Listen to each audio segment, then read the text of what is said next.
Neemias, capítulo 2, de 11 a 20. Hoje nós teremos um tempo de reflexão na palavra de Deus sobre um tema muito importante, que é o tema de recomeço. Já que nós estamos no início do ano, e geralmente no início do ano a gente tem tantos projetos, né? Alguns projetos fitness, alguns projetos econômicos. Eu gostaria de pensar, segundo a palavra de Deus, alguns princípios para a nossa vida acerca de recomeço.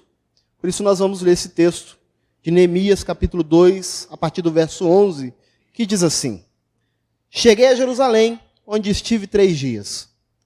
Então à noite me levantei, e uns poucos homens comigo. Não declarei a ninguém o que o meu Deus me pusera no coração para eu fazer em Jerusalém.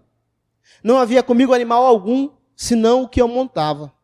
De noite, saí pela porta do vale, para a banda da fonte do dragão e para a porta do monturo, e contemplei os muros de Jerusalém, que estavam assolados, cujas portas tinham sido consumidas pelo fogo. Passei à porta da fonte e ao açude do rei, mas não havia lugar por onde passasse o animal que eu montava. Subi à noite pelo ribeiro e contemplei ainda os muros. Voltei, entrei pela porta do vale e tornei para casa. Não sabiam os magistrados aonde eu fora, nem o que fazia, pois até aqui não havia eu declarado coisa alguma, nem aos judeus, nem aos sacerdotes, nem aos nobres, nem aos magistrados, nem aos mais que faziam a obra. Então lhes disse: Estais vendo a miséria em que estamos? Jerusalém assolada e as suas portas queimadas? Vinde, pois, reedifiquemos os muros de Jerusalém e deixemos de ser opróbrio. E lhes declarei como a boa mão do meu Deus estivera comigo, e também as palavras que o rei me falara. Então disseram: Disponhamo-nos e edifiquemos. E fortaleceram as mãos para a boa obra. Porém Sambalá, o horonita, e Tobias, o servo amonita, e Gesem, o arábio, quando o souberam, zombaram de nós, e nos desprezaram, e disseram: Que é isso que fazeis? Quereis rebelar-vos contra o rei? Então lhes respondi: O Deus dos céus é quem nos dará bom êxito. Nós, seus servos, nos disporemos e reedificaremos. Vós, todavia, não tendes parte, nem direito, nem memorial em Jerusalém. Vamos orar mais uma vez? Santo Deus, estamos diante da Tua palavra. E como ela mesma afirma, ela é vida para os corações. Portanto, ó Deus, nós te pedimos que o Senhor fale conosco nessa manhã, ainda mais por meio da exposição da Tua palavra. Para isso, usa o Teu servo, em nome de Jesus. Amém. Como eu disse, meus irmãos, nós estamos em um novo ano. Eu sei que você já deve viver essa experiência há algum tempo, já que as criancinhas já foram. E a gente fica se perguntando o que tem de novo no novo ano, não é verdade? Porque nós sabemos que pouca coisa muda na realidade se nós não mudarmos. Mas a verdade é que o novo ano traz certas expectativas. Aqueles que não são cristãos, eles acreditam em superstições, tem aquela coisa de usar determinadas cores, aquela coisa de pular determinadas ondas, de fazer oferendas. Expectativas há no coração do ser humano em relação ao novo ano. Isso é natural. Além das expectativas, há também novos projetos. Alguns projetos são retomados, alguns daqueles que a gente falou lá em 2015, que nós faríamos. E cada ano nós paramos pela metade e retomamos no início do ano. Por quê? Porque nós acreditamos que é um bom tempo para recomeçar. Mas a verdade, meus irmãos, como eu disse, nada muda se nós não mudarmos. O que precisa mudar, na verdade, não é o ano apenas, mas é a nossa maneira de ver a vida e a nossa maneira de interagir com ela. E quando eu fico pensando em recomeços, em mudanças, eu olho para a palavra de Deus e compreendo que não há nenhum outro instrumento mais eficaz para nos ensinarmos a sermos diferentes. Veja por quê. É a palavra de Deus que traz o tema nova vida, que fala sobre nova criatura. Assim como o apóstolo Paulo, escrevendo aos Romanos, diz: transformai-vos pela renovação da nossa mente. Pois bem, meus irmãos, pensando nisso, como eu disse, quero olhar para esse texto e pensar em princípios para a nossa vida que nós podemos aplicar se nós queremos recomeçar, reconstruir.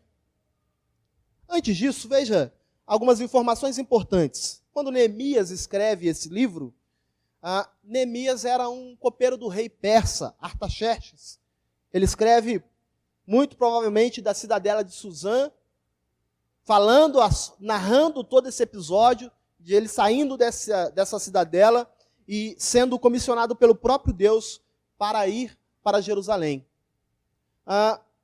Ele recebe, ainda em Suzã, uma visita de seu irmão ou de seu parente, chamado Anani, e, curiosamente, alguém que está bem de vida, alguém que já está estabelecido, porque para nós, no nosso contexto, parece que não, parece que ser governador de Jerusalém é mais importante do que ser copeiro do rei, mas para aquele contexto não era. Estar ao lado do rei era a melhor coisa que alguém poderia fazer. Neemias não tinha nada que se preocupar com Jerusalém, mas a despeito de tudo isso, ele, tendo a visita dos seus irmãos, ele pergunta, olha, e como está Jerusalém? Certamente ele já soubera que há alguns anos, talvez 10 anos atrás, Esdras já tinha ido para tentar resolver alguns assuntos pendentes, e o que ele recebe de notícia incomoda o seu coração. Porque Anani e seus irmãos dizem assim, olha, Jerusalém está destruída, as portas estão todas queimadas, os muros não foram concluídos. É verdade que algumas coisas já foram feitas lá, o templo já está reconstruído totalmente, mas olha, muita coisa há ainda para fazer. E quando Neemias ouve acerca disso, é o tempo em que Neemias ora ao Senhor, se coloca diante de Deus, com seu coração angustiado, porque ele queria ver o bem da sua cidade.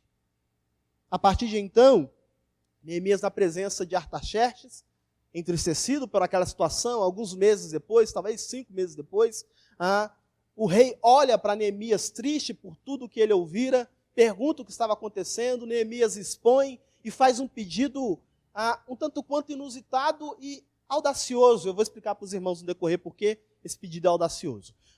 Ele fala, olha, como eu não estaria triste se Jerusalém, a cidade onde estão os sepulcros dos meus pais, está toda destruída. Então Artaxerxes pergunta, o que você quer de mim agora? O que você me pede? E ele então diz, se te parecer bem, ó rei, permita que eu volte, para que eu reconstrua os muros, para que eu faça isso e aquilo, pede outros favores também. Pois bem, Neemias está desejoso de reconstruir os muros da cidade de Jerusalém. Por isso que eu disse, para nós pensarmos nessa manhã, alguns princípios bíblicos para um recomeço bem-sucedido. De antemão, eu quero deixar claro, isso não é uma teologia da prosperidade, isso é uma análise do texto bíblico, colocando em prática aquilo que Neemias fez para a nossa vida, tá? Então, antes que alguém possa me interpretar mal, o que nós estamos pensando aqui são projetos que podem ser bem-sucedidos a partir de uma análise do texto bíblico. E a primeira coisa que eu aprendo com esse texto é que se nós queremos ter projetos bem-sucedidos, nós precisamos, primeira coisa, é avaliar atentamente a situação em que nós estamos. Avaliar atentamente a atual situação é um princípio que nós olhamos nesse texto. E eu quero mostrar isso para os irmãos. A partir do versículo 11 até o versículo 16. Veja, no versículo 11, Neemias narra que chegou a Jerusalém, onde esteve 3 dias. A pergunta que fica é, ora, se Neemias estava com o seu coração angustiado, e depois animado pelas palavras do rei, e depois mais animado ainda pelas cartas que o rei lhe deu, por que é que Neemias chega em Jerusalém e fica 3 dias? Neemias aplica aqui um princípio muito interessante que é a prudência. E muitos de nós falhamos em nossos projetos porque nós não somos prudentes. E Neemias coloca então em primeiro lugar a prudência. Veja a sequência dos versículos. Ele diz então que à noite ele se levanta e leva consigo poucos homens. Ele não declara a ninguém, versículo 12, o que o próprio Deus havia colocado no coração dele para fazer em Jerusalém.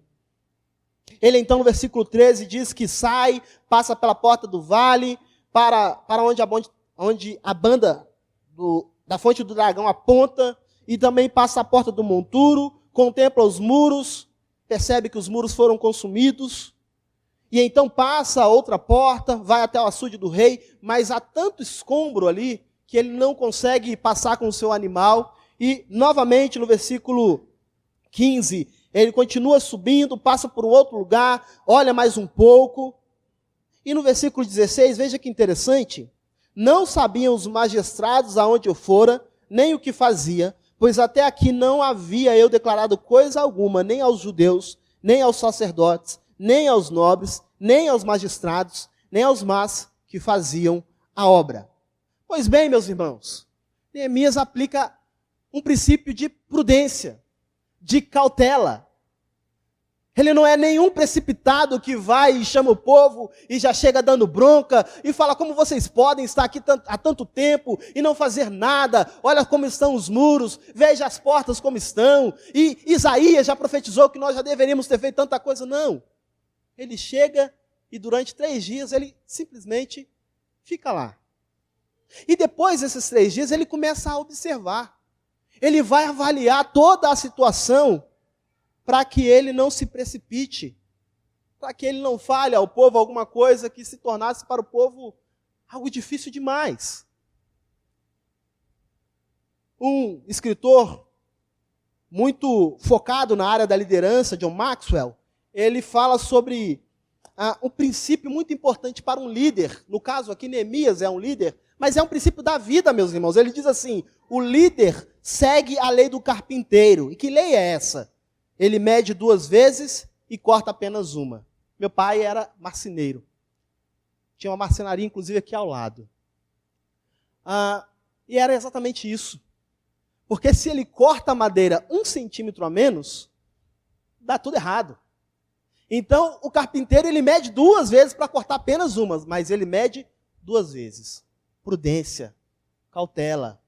Avaliar corretamente ou atentamente a situação em que ele está. O próprio Senhor Jesus Cristo nos ensina acerca dessa prudência. Veja o que ele diz, segundo escrito pelo evangelista Lucas, no capítulo 14, versículo 28 a 32. Jesus diz, pois qual é o de vós, pretendendo construir uma torre, não se assenta primeiro para calcular a despesa e verificar se tem os meios para concluir, para não suceder que, tendo lançado os alicerces, e não a podendo acabar, todos que a virem, zombem dele, dizendo, este homem começou a construir e não pôde acabar.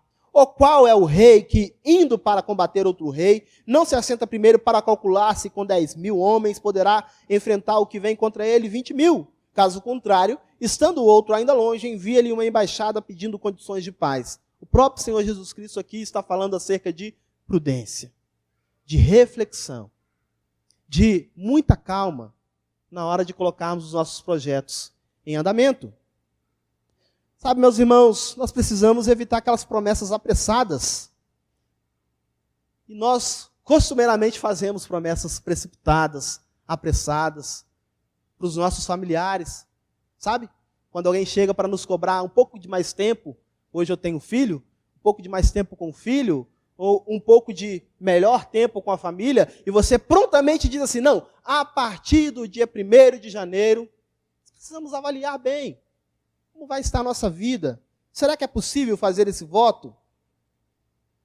O autor do livro de Provérbios, ele diz assim, laço para o homem é dizer precipitadamente, é santo, ou seja, fazer um voto e só refletir depois de fazer o voto.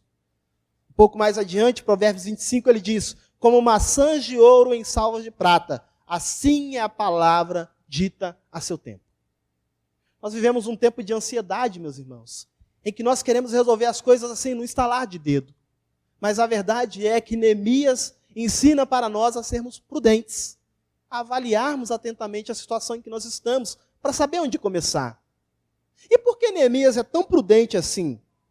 Bem, meus irmãos, como eu disse a vocês, Neemias sabe que um povo já havia retornado para dar continuidade à reconstrução de Jerusalém. Mas essa obra é parada. E por que ela é parada? Porque o povo percebeu que lhes faltava ânimo, que eles tinham outras preocupações, que tinham outras coisas a se fazer. E se Neemias chega dando uma bronca, ou se ele chega tentando trazer uma palavra de ânimo para esse povo, sem entender tudo o que está acontecendo, talvez as suas palavras cairiam por terra. Portanto, nós podemos e precisamos avaliar atentamente a atual situação, termos prudência em relação às coisas.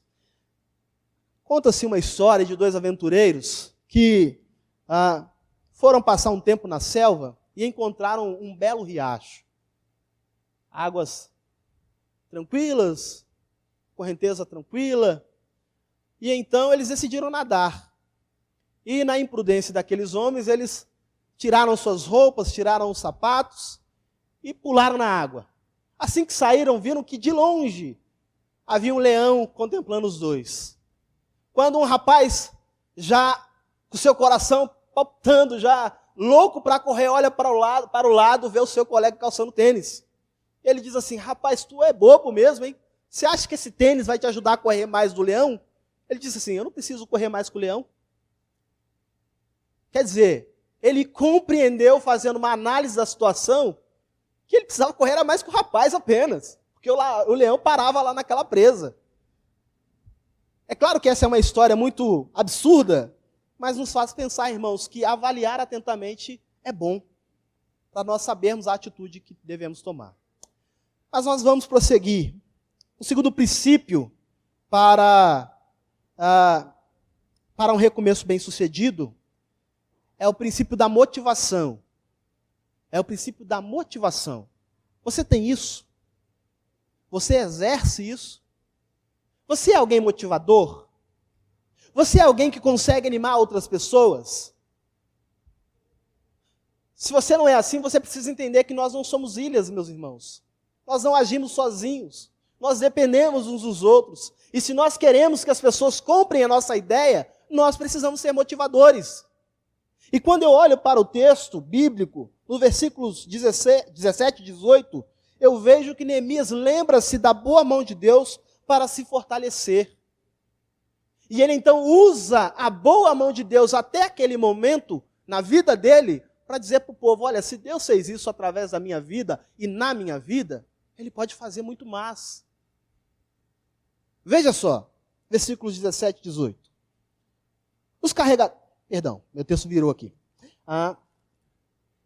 Então lhes disse: estáis vendo a miséria em que estamos, Jerusalém assolada e as suas portas queimadas. Vinde, pois, reedifiquemos os muros de Jerusalém e deixemos de ser opróbrio. E lhes declarei como a boa mão do meu Deus estivera comigo, e também as palavras que o rei me falara. Então então disseram: disponhamo-nos e edifiquemos. E fortaleceram as mãos para a boa obra. Quero convidar você a fazer um exercício. Leia a primeira oração do versículo 17 e a última do versículo 18 comigo. Veja só. Então lhes disse, ok? Agora versículo 18. E fortaleceram as mãos para a boa obra. Neemias é um motivador. Neemias é alguém que se lembra da boa mão de Deus para se fortalecer para a empreitada. Neemias entende, meus irmãos, que alguém que assistia ao lado do rei, um rei historicamente reconhecido por ser um rei extremamente desconfiado. Artaxerxes já havia sofrido algumas insurreições. Alguns dos povos que ele tinha deixado retornar haviam se rebelado contra o Império Persa. E a despeito de tudo isso, Neemias se prontifica a falar com o rei, dizendo assim: olha, rei, eu não vou ser como aqueles outros não, deixa eu voltar também. Neemias entende que isso é a boa mão de Deus na vida dele. Deus levanta um homem que estava bem, que estava tranquilo, não tinha que se envolver com os problemas dos outros, mas por amor, ele se coloca à disposição e ele enfrenta esse grande perigo. Então, meus irmãos, Neemias motiva os homens, ele fala com os homens o que Deus fez. Sabe, meus irmãos, seguir em frente significa olhar um pouco para trás também. Fazer o exercício de olhar para trás é muito bom quando nós estamos seguindo em frente. Quem aqui nunca subiu uma ladeira, que pensou que estava longe demais toda a vida, E aí, depois de alguns passos, você fala assim, peraí, pelo menos já andei a metade. Metade já foi. Não é assim? Você olha um pouco para trás. Eu sei que muitos não usam, mas é por isso que há um espelho retrovisor. Você precisa saber o que está acontecendo atrás também. Né? Então, é importante você olhar para trás, ver a boa mão de Deus, ver o que Deus fez a favor da sua vida e, a partir disso, motivar outras pessoas. E por que isso? Porque quando nós fazemos esse exercício de olhar para trás e ver como Deus nos livrou de momentos difíceis, nós recobramos ânimos em tempos difíceis. Sim, nós recobramos ânimos em tempos difíceis.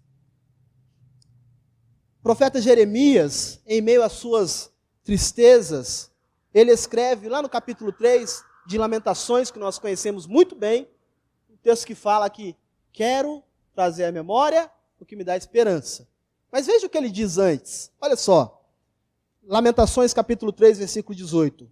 Então disse eu, já pereceu a minha glória, como também a minha esperança no Senhor. Lembra-te da minha aflição e do meu pranto, do absinto e do veneno. Minha alma continuamente os recorda e se abate dentro de mim. Neemias está desesperado, meus irmãos. Sua vida estava difícil. Mas no versículo 21, ele então escreve o texto que nós tanto conhecemos. Mas eu quero trazer à memória o que me pode dar esperança. Meus irmãos, como é bom olhar para trás, nos momentos difíceis, e perceber que nós já passamos por coisas, infinitamente piores, situações difíceis, mas o Senhor nos deixou de pé, e nós estamos aqui hoje. Isso traz ânimo ao nosso coração. Ora, se Deus me trouxe até aqui, por que não me conduzirá um pouco mais adiante? Isso motiva não só as pessoas, mas motiva a nós também. Veja, esse tipo de exercício de olhar para a boa mão do nosso Deus nos dá certeza de que temos um Deus ao nosso favor. Veja o versículo 20 do capítulo 2. Quando eles são afrontados pelos seus inimigos, Neemias responde, o Deus dos céus é quem nos dará bom êxito. O Deus dos céus. O mesmo Deus que moveu o coração de Artaxerxes, o mesmo Deus que guiou o coração do rei para que ele me desse cartas para conseguir até mesmo madeira para a construção dos muros e das portas. Esse mesmo Deus nos dará bom êxito. A segunda coisa, então, que nós aprendemos, o segundo princípio que nós aprendemos, é de nos lembrar da boa mão de Deus para nos fortalecer para a empreitada. Motivação. Primeiro princípio, nós podemos chamar de precaução ou prudência. O segundo princípio, a motivação. E o terceiro princípio? O terceiro princípio é o princípio da administração. Veja os versículos 19 e 20. Porém, Sambalá, o Horonita, e Tobias, o servo amonita, e Gesem, o arábio, quando o souberam, zombaram de nós e nos desprezaram e disseram, que é isso que fazeis? Quereis rebelar-vos contra o rei? Então lhes respondi, o Deus dos céus é quem nos dará bom êxito. Nós, seus servos, nos disporemos e reedificaremos. Vós, todavia, não tendes parte, nem direito, nem memorial em Jerusalém. A administração do conflito é um princípio presente aqui. Já pensou se Neemias, com esse povo todo bagunçado ainda, partisse para a guerra? Já pensou se Neemias tivesse uma resposta mais ríspida a esses homens? Mas Neemias sabe que esse é o tempo da melhor administração do conflito, de lançar tudo diante de Deus e falar, olha, Deus está conosco, Ele nos dará bom êxito, vocês não impedirão o progresso. Meus irmãos, e esse é um princípio importante, sabe por quê? Alguns irmãos vão rir, mas a verdade é que algumas vezes, quando a gente brinca que vai fazer dieta, as pessoas riem. É ou não é verdade? Não é assim que funciona? As pessoas às vezes não entendem. E nós precisamos entender que isso é uma administração. Não me lembro de uma situação assim, mas suponhamos que eu virasse para minha esposa, não fiz isso, e dissesse que esse ano eu faria dieta. E ela ri da minha cara. Irmão, se eu não consigo administrar esse conflito, isso poderia, prolongar-se, gerar outros problemas, dizer, você nunca me apoia, você não entende os meus projetos, você nunca valoriza o que eu faço, eu pelo menos quero começar. Estou falando de coisas que a gente vive, ou não é verdade? Porque às vezes a gente não sabe administrar o conflito. Muitas das vezes as pessoas não entendem qual é a intenção do nosso coração. Esses homens aqui, para que os irmãos entendam, apesar de se parecerem inimigos, eram homens que aparentemente, principalmente Sambalá, temia a Deus. Todos os seus filhos tinham nomes divinos, ou referências ao Deus de Israel, melhor dizendo. Todos os seus filhos, aparentemente, eram crentes, mas era um crente que não entendia. Era um crente que não entendia. Há muitos inimigos, irmãos, da reconstrução. Há muitas pessoas que vão dizer assim, olha, isso aí, nós já tentamos lá atrás. Já fizemos muito mais do que isso. Porque você não viu há 10 anos atrás, quando a gente fez isso ou fez aquilo, não deu certo. Muitas pessoas são inimigas da reconstrução. Ou melhor, elas não compreendem isso. E a pergunta que fica é, como nós lidamos com esses problemas? Como nós lidamos com os conflitos? Como nós respondemos às pessoas? Como nós entendemos que as pessoas às vezes não estão em sintonia com os nossos projetos? É assim que funciona. Mas não. Logo a gente, muitas vezes, se desespera, se irrita, parte para a briga, joga alguma coisa na cara.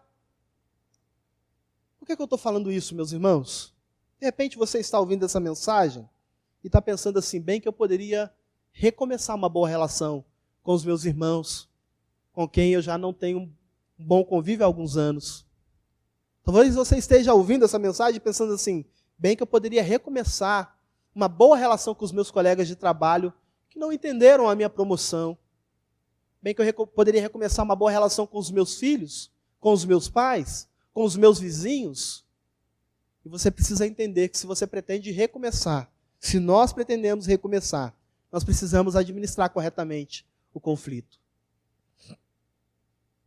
Há uma passagem bíblica que nos ensina muito sobre isso, que é a passagem em que Senaqueribe cerca Jerusalém, e então Ezequias traz uma palavra para o povo. Quero ler esse texto com os irmãos. O autor do segundo livro de Reis, no capítulo 18, versículos 34 a 36, diz assim, as palavras de Senaqueribe. Onde estão os deuses de Ramate e de Arpade? Onde estão os deuses de Sefarvaim, Rena e Ina? Acaso livraram eles a Samaria das minhas mãos? Quais são, dentre todos os deuses destes países, os que livraram a sua terra das minhas mãos, para que o Senhor possa livrar a Jerusalém das minhas mãos? Veja o que diz o versículo 36 a 38. Versículo 36. Calou-se, porém, o povo, e não lhe respondeu palavra, porque assim lhe havia ordenado o rei. Não lhes respondereis. Ezequias sabia que era o momento de administrar corretamente o conflito. Vem um inimigo, afronta o nosso Deus, afronta o nosso povo, e Ezequias diz assim, olha, todo mundo calado, viu? Deixa ele falar para lá. Deixa ele falar. Ele que se resolva com o nosso Deus depois. Nós precisamos aprender a ser assim. Sermos mais apaziguadores, mais pacificadores, melhores administradores de conflitos. Porque nós vivemos muitos, meus irmãos. Nós vivemos muitos. Mas se nós soubermos administrá-los, certamente teremos uma vida mais fácil. Certamente. Uma história bíblica que narra um pouco sobre isso é a história de Nabal e Davi. A Bíblia fala que esse homem, Nabal, era extremamente grosseiro, não era bom de palavras, essa é a verdade. E então, quando Davi envia até ele um pedido, ele traz uma resposta muito dura para Davi. Só que você sabe quem foi Davi, né? Davi era um homem de guerra. E Davi prontamente se dispôs a ir matar o homem. Vamos eliminar esse Nabal. Quando ele precisou da gente ajudou, e agora ele não pode ajudar? Vamos matar esse homem. E a Bíblia fala que sua esposa, sabiamente, soube administrar o conflito, correndo à frente indo até Davi, pedindo desculpas, falando, olha, desconsidera as palavras que o meu marido disse ao Senhor, porque ele é maluco, sabe? Deixa para lá. E muitas das vezes nós precisamos aprender a deixar para lá, literalmente. Pois bem, meus irmãos, 3 princípios para a nossa vida em relação a recomeço. Primeiro, prudência. Prudência. Segundo, nós precisamos ter um espírito de motivação, sermos motivadores, e para isso, não é usar a teologia do coaching, viu? É a palavra de Deus, é os decretos de Deus, é a obra de Deus, é o que Ele já fez por nós. É como Deus tem agido em nossas vidas e tem sido favorável a nós. E por último, é o princípio da administração. Não estou dizendo que se você colocar esses 3 princípios em prática, tudo te irá bem. Mas eu estou dizendo que Neemias fez isso e deu muito certo para ele. Pode dar certo para nós também. Mas mais do que tudo isso, meus irmãos, mais do que todos esses princípios, é importante entender que a nossa vida está nas mãos do Senhor. Quero ler novamente o versículo 20, e assim eu concluo essa mensagem. Neemias toma algumas atitudes importantes para dar início a toda a empreitada que ele pretendia. Mas como ele diz no versículo 20, ele entende que o Deus dos céus é quem nos dará bom êxito. Sabe, meus irmãos, em nossos projetos, Deus precisa estar neles. Deus precisa ser o agente deles. Nós somos apenas os instrumentos. É Ele quem faz. Ele é Senhor da história. Ele é o Todo-Poderoso, nós não. Ele faz o impossível, nós não. E Neemias compreende tanto isso, que depois em casa você pode ler esse livro e conta quantas orações Neemias faz, porque ele entende que não é na força do seu braço, mas conforme a força do nosso Deus. A pergunta que fica para nós é: quantos dos nossos planos e projetos Deus faz parte? Quantos dos nossos planos e projetos nós colocamos diante do Senhor? Quantos dos nossos planos e projetos nós oramos ao Senhor pedindo sabedoria, pedindo misericórdia, pedindo graça, pedindo força, pedindo capacidade de lidar com os conflitos? Veja como Neemias faz tanto isso. Senhor, fortalece os meus braços para esta obra. E a oração mais longa, curiosamente falando, de toda a Bíblia, se encontra no livro de Neemias. Neemias sabe que tudo depende da boa mão do nosso Deus. Não sejamos insubordinados ou até mesmo tolos em pensar que podemos fazer qualquer coisa com a nossa própria força, mas que nós possamos descansar no nosso Deus. E assim, sermos motivados a colocar vários dos nossos projetos em ordem, mas todos eles, todos, para a glória do nosso Deus. Quero convidar o reverendo Jefferson que nos conduza em uma oração.